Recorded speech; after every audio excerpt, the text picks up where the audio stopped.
오늘의 부동산 뉴스, 나나의 부동산. 구독, 좋아요 눌러주세요.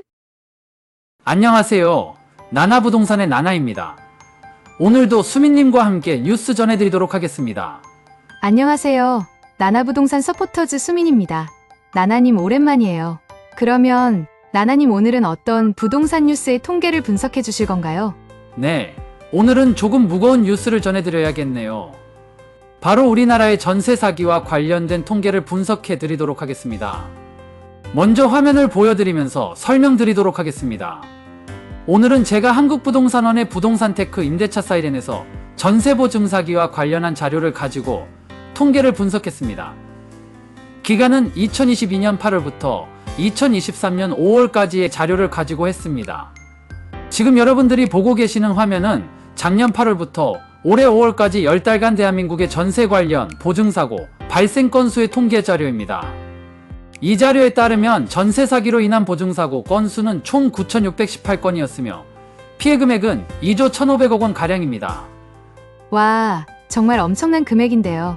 그럼 나나님, 지금 화면의 자료는 전부 우리가 알고 있는 빌라왕이라고 부르는 사기꾼들에 의해 발생한 전세 사기인가요? 꼭 그렇지만은 않습니다. 지금 보고 있는 자료는 전세보증보험에 가입된 것 중에 보증사고가 발생한 건수를 말씀드린 겁니다. 이 중에 상당수가 빌라왕에 의한 전세 사기에 해당하는 통계일 수도 있지만 개인 임대인이 집값 하락으로 인해서 보증금 반환이 어려워 전세금을 못 돌려준 케이스도 있을 수 있습니다. 그 점은 참고해 주시기 바랍니다. 참고로 경찰청 국가수사본부가 지난해 7월부터 2023년 5월까지 전국적인 전세 사기 단속을 추진한 결과 피해자는 2,996명, 피해 금액은 4,599억 원으로 조사됐으며 그 과정에서 2,895명을 검거하고 288명을 구속했다는 발표를 했습니다. 국토부에서는 올해 하반기에는 분석 대상을 더욱 확대해서 더욱 세밀하게 전세 사기에 대한 조사를 강화하겠다고 밝히기도 했습니다. 즉 현재도 보증사고 중에 어느 것이 전세 사기이고 어느 것이 사기가 아닌지를 선별하는 과정에 있습니다. 사실 전세 사기는 관련 내용이 너무 광범위하고 복잡해서 선별하고 수사하는 과정도 상당히 길게 될 것으로 예상하고 있습니다. 그러면 나나님, 제가 기억하기로는 전세 사기와 빌라왕 뉴스가 방송에서 보도된 게 2022년 12월쯤으로 기억하고 있는데요. 이렇게 경찰에서도 수사를 했고 시간도 많이 지났으니까 전세 사기 문제는 이제는 거의 끝나가고 있다고 봐도 되는 건가요? 수민님 말씀처럼 되었다면 정말 다행이었고 제가 오늘 이 영상을 만들 일도 없었을 겁니다. 전세 사기에 의한 피해 건수가 시간이 지나면서 점점 줄어야 하는데 현실은 그 반대라는 게 문제입니다. 그리고 무서운 점은 전세 사기 피해 규모가 올해 7월에는 폭발적으로 증가할 것으로 예상이 된다는 점입니다. 제가 그래프를 하나 보여드리겠습니다. 이건 작년 8월부터 올해 5월까지 전세 사기 피해 보증사고 발생 건수인데요. 2023년 1월까지는 보증사고가 한 달에 1,000건을 넘지 않았었습니다. 그런데 올해 2월에는 1,121건을 시작으로 1,000건을 넘더니 현재 계속 보증사고 발생 건수가 증가하고 있는 게 보이실 겁니다. 그리고 마지막 통계인 5월 달에는 이미 1,400건을 넘어섰고 아마도 제 생각에는 6월 통계는 이보다 더 많아질 것으로 예상이 된다는 게 문제입니다. 정말 그래프를 보니 보증사고 건수가 계속 상승하고 있는 게 보이네요. 작년부터 올해 5월까지의 보증사고 건수가 9,618건이었습니다. 앞으로 얼마나 전세 사기의 사례가 남아있을지를 예측하는 건 솔직히 정확한 통계가 없어서 예측 자체가 불가능합니다. 그러나 어느 정도 짐작을 할 수 있는 자료가 있는데요. 2023년 3월 KBS와 연세대 사회학과 연구팀에서 사기 조직과 연계된 것으로 보이는 50채 이상을 보유하고 있는 다주택 악성 임대인 일명 빌라왕이라고 볼 수 있는 176명을 확인했다고 합니다. 그리고 이 176명 전체가 소유한 주택은 약 2만 6천여 채 가량이며 대부분 깡통주택일 것으로 추정된다고 합니다. 위 조사 결과를 경찰에 제공하고 경찰이 자료 보완 후 분석한 결과 7월에서 8월쯤에 9천여 채가 피해를 입을 수 있다고 합니다. 나나님, 지금 나나님의 말씀대로라면 지금부터 더 많은 전세 사기 피해가 나타날 수 있다는 이야기로도 들리는데 정말 피해를 당하시는 분들을 생각하면 안타까운 일이네요. 그리고 규모 자체가 정말 엄청난 피해 규모네요. 네, 그렇습니다. 저도 정말 전세 사기로 고통받는 분들에 대한 기사를 보면서 항상 안타까운 마음을 가지고 있는데 자료를 분석해보니 이게 앞으로는 더 심각해진다는 내용이라 솔직히 무섭기까지 합니다. 또한 전세 사기는 계약기간 종료일 전에는 세입자가 본인이 전세 사기 피해자가 되었다는 사실을 인지하지 못하는 특성이 있기 때문에 현재도 본인이 전세 사기 피해자인지 모르고 계시는 분들이 있을 수도 있다는 게 문제입니다. 나나님, 그러면 전세 보증사고가 주로 발생한 지역은 어느 지역인지에 대한 자료도 있나요? 이 영상을 보시는 분들에게 그 자료를 보여드리면 좋을 것 같은데요. 네, 다음 자료 한번 보시죠. 이 표는 같은 기간 보증사고 발생 건수가 많은 순서대로 지역을 나타낸 건데요. 수미님께서 표를 한번 읽어주시기 바랍니다. 네, 알겠습니다. 1위는 인천광역시로 총 3,039건이었고요. 피해 액수는 5,600억 원 가량의 피해 금액이 발생했습니다. 2위는 경기도로 2,992건이 발생했는데 7,200억 원 가량의 피해 금액이 발생했고요. 3위는 서울로 2,709건이 발생했습니다. 피해 금액은 6,900억 원 가량이 됩니다. 4위와 5위는 부산과 대구였는데요. 218건과 95건으로 조사되었습니다. 나나님, 그런데 이 표를 보면 전세 사기는 대부분 수도권에 몰려있는 것처럼 보이네요. 네, 전세 사기는 대부분 수도권, 2030의 젊은 층, 신혼부부, 빌라와 오피스텔에 집중되어 있다는 통계가 있으니까요. 나나님, 그러면 구체적인 지역명도 알 수 있을까요? 인천, 경기도, 서울의 어느 지역에서 전세 사기가 가장 많이 발생했나요? 네, 표를 보면서 설명드리겠습니다. 이 표는 시군구별 보증사고 발생 현황 통계인데요.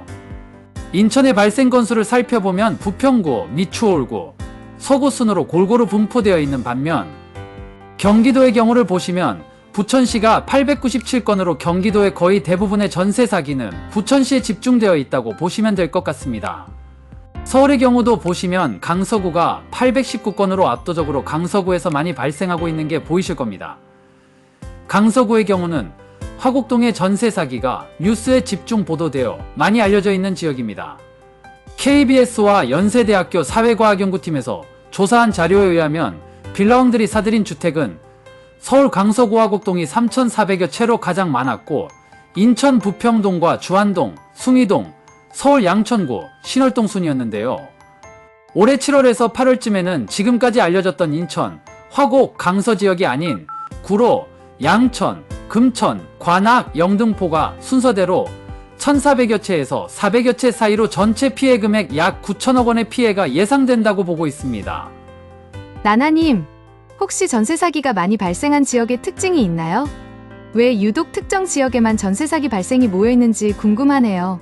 네, 그 이유는 지금 말씀드린 지역은 아파트가 밀집되어 있는 지역이 아니라 바로 빌라와 연립들이 밀집되어 있는 지역이라는 겁니다. 그래서 빌라왕 같은 사기꾼들이 전국에 이런 지역을 노린 것으로 추측됩니다. 현재 경찰이 수사한 전세 사기 피해 주택 유형 통계를 살펴보면 빌라가 57.2%, 오피스텔이 26.2%, 아파트가 14.8%로 빌라와 오피스텔에 전세 사기가 압도적으로 몰려있는 것을 알 수 있습니다.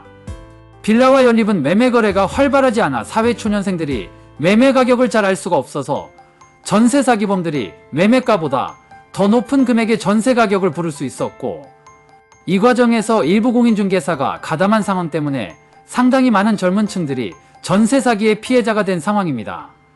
결국 사기꾼들이 빌라나 연립이 밀집되어 있는 지역 위주로 활동했기 때문에 이런 지역들에 전세 사기가 몰려있다고 봐야 할 겁니다.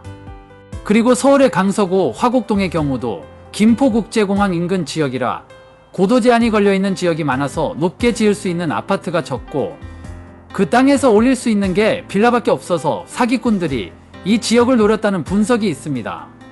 그리고 제가 지금 보여드리는 그래프는 우리나라 전세 사기 발생 건수가 가장 많은 지역 4곳의 월별 보증사고 발생 현황을 나타낸 그래프인데요. 이 그래프를 보시면 전세 사고 건수가 시간이 지나면서 줄어드는 게 아니라 계속 급격하게 증가하고 있는 게 보이실 거고요. 특히나 경기도 부천의 보증사고 발생 증가가 눈에 확 띄실 겁니다. 정말 부천의 경우에는 최근에 가장 많은 보증사고가 발생한 게 눈에 확 보이네요. 나나님, 제가 나나님이 보여주신 자료만 놓고 판단한다면 앞으로 전세 사기 피해가 더 많아지고 있는 것처럼 보이는데 나나님은 어떻게 보고 계시나요?